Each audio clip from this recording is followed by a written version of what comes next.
लज्जो बुआ बहुत ही जिंदा दिल और मजाकिया इंसान थी और हमेशा महेश की टांग खिंचाई करती रहती थी।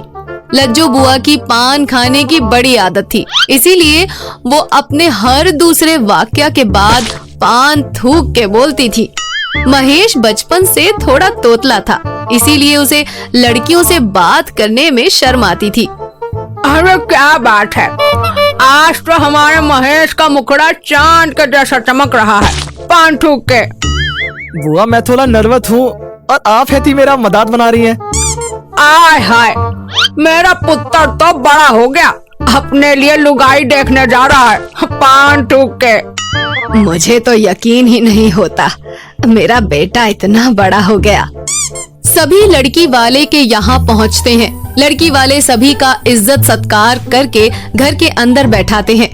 देखिए, प्रीतो की माँ के जाने के बाद मैंने प्रीतो को अकेले ही पाला है। बड़ी लाडली है हमारी प्रीतो। आप बिल्कुल चिंता मत कीजिए, अब से आपकी बेटी हमारी होगी। और नहीं तो क्या, महेश भी हमारा इकलौता पुत्र है पान थूक के। माफ करिएगा, लेकिन आपका तकिया कलाम सबसे हटकर है। आपकी तारीफ। मधु हमारी मुंह बोली ननद है, इसने ही महेश को पाल पोस कर बड़ा किया है। ओ भाई साहब, बात ऐसी है ना कि हमें पान खाना बहुत पसंद है, इसीलिए पान थूक के हमारा तकिया कलाम ही बन गया है। हमें इस बात की जानकारी नहीं थी, वरना हम आपके लिए जरूर पान मंगवा कर रखते।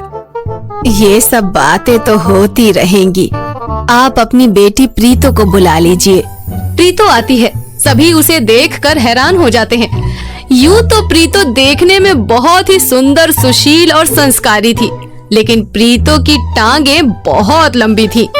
अजी, आपने बताया नहीं, आपकी बेटी की टांगे तो कुछ ज्यादा ही लंबी हैं।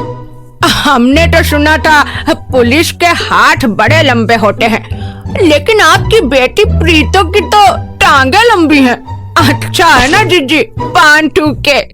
मेरी बेटी को घर के सारे काम आते हैं, लेकिन इतनी लंबी टांगों की वजह से इसकी कहीं शादी नहीं हो रही है। मुझे आपकी बेटी पसंद है, मैं प्रीतो दी थे थादी तन्ना थाता हूँ। अरे, आपका बेटा तो तोतला है और आप है कि हमारी बेटी में कमी निकाले जा रही हैं। लो जी मियाँ, बीवी राजी तो क्या करेंगे हम काजी पान थूक के। कुछ ही दिनों में महेश और प्रीतो की धूमधाम से शादी हो जाती है। प्रीतो बहू बनकर मधु के घर आ जाती है। प्रीतो के गृह प्रवेश के वक्त प्रीतो को कलश पर पैर मारने को कहा जाता है। इस कलश को पैर मारकर घर के अंदर प्रवेश करो बहू। प्रीतो अपनी लंबी टांगे आगे बढ़ाती है और जैसे ही कलश को लात मारती है, वो कलश दूर हवा में उड़ता हुआ खिड़की का कांच तोड़कर बाहर निकल जाता है। हाय रे मधु, तू अपनी बहू की लातों से संभल कर रहना, वरना किसी दिन तुझे पड़ी तो तू तो गई काम से। अब बेटा, कलश को पैर मारकर गिराना था, हवा में नहीं उड़ाना था पान थूक के। जी बुआ जी, गलती से मिस्टेक हो गई। अगले दिन लज्जो बुआ प्रीतो के कमरे में जाती है। प्रीतो अपना पुराना सलवार सूट पहनकर तैयार हो गई थी।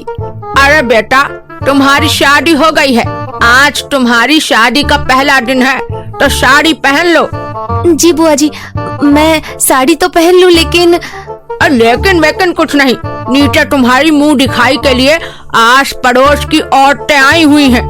तुम साड़ी पहनकर जल्दी से नीचे आ जाओ पान थूक के। लज्जो प्रीतो की बात बिना सुने वहाँ से चली जाती है। प्रीतो जब साड़ी पहनकर नीचे आती है तो सारी महिलाएं उसे देखकर हंसने लगती हैं, क्योंकि प्रीतो की लंबी टांगे होने की वजह से साड़ी उसके आधी टांग तक ही पहुँचती है। हाय हाय, तेरी बहू तो बिल्कुल लाजवाब है मधु। कल उसने कलश को लात मार कर उड़ा दिया और इतनी लंबी टांगों की वजह से कोई साड़ी भी इसे नहीं आएगी। अरे बेटा, तुम्हें बताना चाहिए था ना, ऐसे आधा टांग का साड़ी पहनकर सबके सामने आने की क्या जरूरत थी पान थूक के। आप सुनती तब ना बुआ जी, मैंने आपको बताने की कोशिश की थी, लेकिन आप ही जल्दी में वहाँ से निकल गयी। कोई बात नहीं बेटा, तुम्हारी टांगे लंबी है, इसमें तुम्हारा कोई दोष नहीं है। तुम्हें जो सही लगता है तुम वो पहनो। अरे भैया, हम तो यहाँ लड़की का मुंह देखने आए थे और साथ में ही टांगों के दर्शन भी हो गए। ठीक है मम्मी जी, आप कहती है तो मैं अपने खास दर्जी से बोलकर अपने लिए कुछ कपड़े बनवा लूंगी। मुंह दिखाई की रस्म अच्छे तरीके से पूरी हो जाती है। प्रीतो को ये बात बुरी लगती है कि उसकी वजह से उसके ससुराल वालों को बहुत सुनना पड़ रहा है। प्रीतो गुस्से में अपने कमरे में जाकर बैठ जाती है। बेटा, इसमें तुम्हारी कोई गलती नहीं है कि तुम्हारी टांगे लंबी हैं। नहीं मम्मी जी, मेरी टांगों की वजह से हमेशा कुछ न कुछ गड़बड़ हो ही जाती है।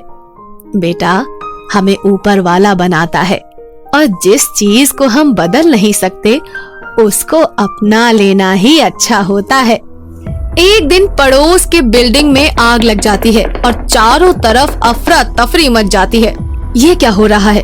इतना हल्ला गुल्ला, लगता है कुछ गड़बड़ हुई है। हाय राम, तुझे नहीं पता मधु, पड़ोस वाली बिल्डिंग में आग लग गई है। अभी तक फायर ब्रिगेड वाला नहीं आया है। ऊपर के माले पर 2 बुजुर्ग और एक बच्चा फंसा हुआ है। मैं उनकी मदद कर सकती हूँ। प्रीतो ये सुनते ही भाग कर जाती है और अपनी पतली और लंबी टांगों की मदद से बिल्डिंग के बाथरूम का कांच का शीशा तोड़कर अंदर घुस जाती है और वहाँ से सभी अंदर फंसे लोगों को निकाल कर बाहर ले आती है। तभी फायर ब्रिगेड वाले आकर सभी को नीचे उतार लेते हैं और आग पर भी काबू पा लेते हैं। वाह बेटा, आज जिस साहस के साथ तुमने अपनी जान की परवाह किए बिना लोगों की मदद की है, हमें तुम पर गर्व है। हमारी बहू लाखों में एक है। वाह रमेश, तुम्हारी लुगाई तो घोड़े की तरह दुलाटी भी मारती है। क्या जोर की लात मारकर खिड़की की कांच एक बार में तोड़ दी। जरा बचकर रहना, पान ठुक के।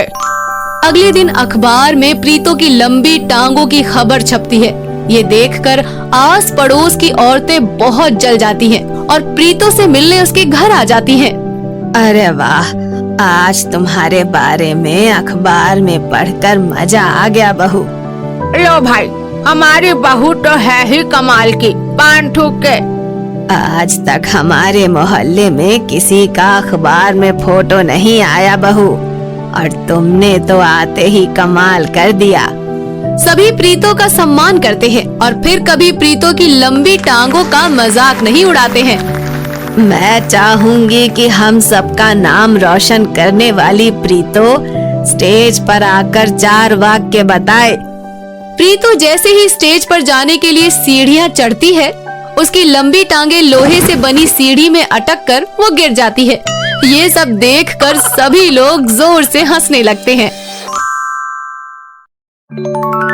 Stories 24